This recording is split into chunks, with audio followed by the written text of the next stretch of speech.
અમદાવાદ મહાનગરપાલિકાના સ્ટેન્ડિંગ કમિટીના ચેરમેન દેવાંગ દાણીએ વિપક્ષ દ્વારા કરવામાં આવેલા આક્ષેપો નકારી કાઢ્યા।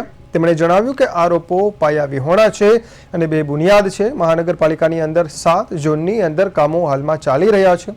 આ ઉપરાંત મધ્યમ અને તમામ ઝોનની અંદર પાણીની પાઇપલાઇન સતત બદલવામાં આવી રહી છે તેમજ પાણીના સેમ્પલના ચેકિંગ અને મોનિટરિંગ સતત કરવામાં આવી રહ્યું છે।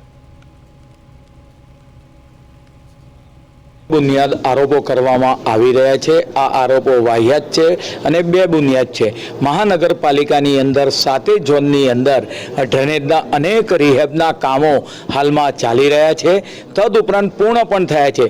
तदुपरांत मध्य झोन होय के बीजा झोननी अंदर पीवाना पाणीनी होय पाइपलाइन ए पण सतत बदलवामां आवी छे अने तद आपणे वात करीए के पाणीना सेम्पल एनो चेकिंग पण मॉनिटरिंग सतत करवामां आवतुं होय छे। महानगरपालिका द्वारा आपणे वात करीए के जे पीवानुं पाणी लोकोने पहोंचाडवामां आवे छे तेना सेम्पल लई एनी चकासणी पण करवामां आवे छे।